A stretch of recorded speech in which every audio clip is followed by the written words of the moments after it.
Bonjour, je vous montre, j'ai refait toute la distribution d'eau euh, à la cave en repartant du compteur qui a été changé récemment. Voilà, je repars avec du multicouche en 20.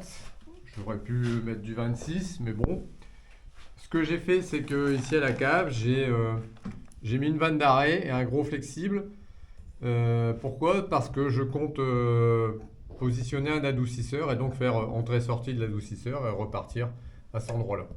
Donc là, j'ai mis une distribution, comme vous pouvez le voir, de façon à alimenter bien sûr tout ce qui est salle de bain, la partie garage, la partie extérieure et la partie cuisine que je dois raccorder encore.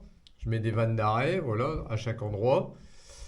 En fait, ici, j'ai mis un multicouche de 20 Certi pour éviter de racheter des pièces toutes faites. Et en fait, dans ces nourrices, on a ici une partie mâle qui est intéressante parce qu'on peut venir mettre un coude Certi multicouche en 20-27.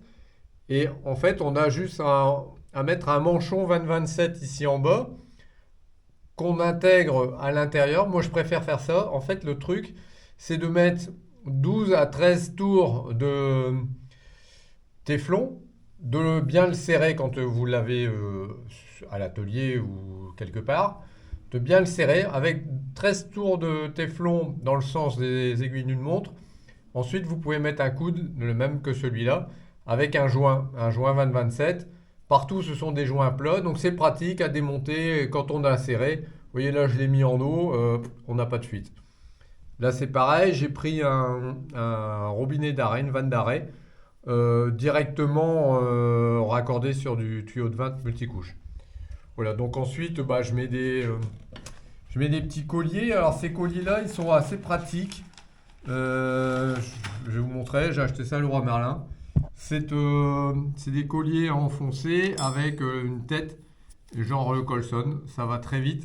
Par contre, faites attention parce que quand vous les enfoncez, si votre trou que vous avez fait est pas suffisamment large, c'est assez rigide. Le plastique est assez rigide et en fait ça se casse et ça vole dans les yeux. Faire attention, c'est pas très sécure comme truc parce qu'en fait le plastique est trop dur et donc il se casse et il sort et il vous arrive dans la tête. Donc faites attention à ça. Voilà, donc ça c'est pour la partie cave. Alors ici on est sur la distribution, là la partie qui arrive de la cave. Vous voyez, c'est le tuyau de 20 qui vient de la cave et je mets des T. Redistribution vers bien sûr bah, les WC, la baignoire, la douche au niveau 1, niveau 0, voilà, tout est repéré. Avec bien sûr toujours le même principe hein, de la nourrice.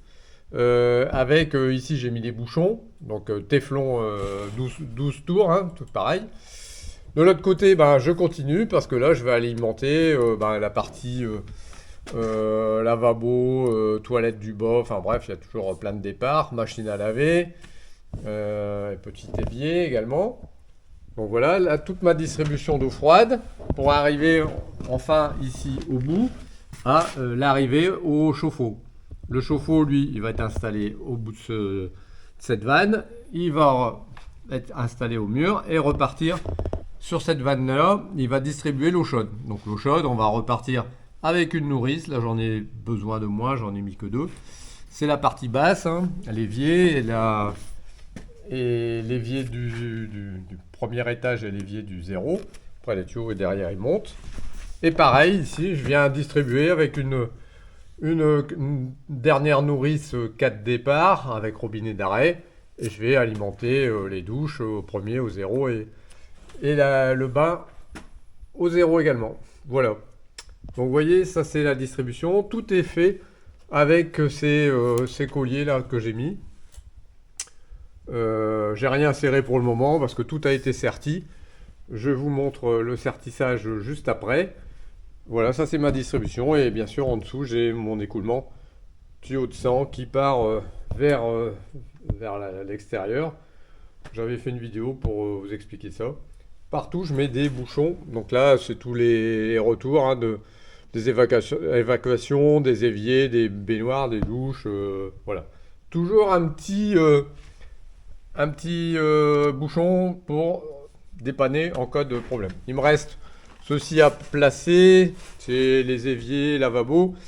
Bon, je ne l'ai pas fait encore. Pourquoi? Parce que de l'autre côté, le tuyau, il va traverser le placo et bon, il faut que je le coupe à la bonne dimension, quoi, à la bonne longueur. Donc j'attendais d'avoir placé mes placos pour les faire passer et les raccorder ici. Mais tout est prêt, donc ça va pas tarder. Voilà, donc le principe c'est de faire quelque chose de propre pour s'y retrouver et de pas oublier de bien numéroter et le sertissage à la pince Rottenberger, là, je vais vous faire voir. Vous pouvez le faire à la pince manuelle, hein, j'en ai une, mais franchement, au bout d'un moment, ça fait mal aux mains. Et la pince électrique sur batterie, c'est quand même.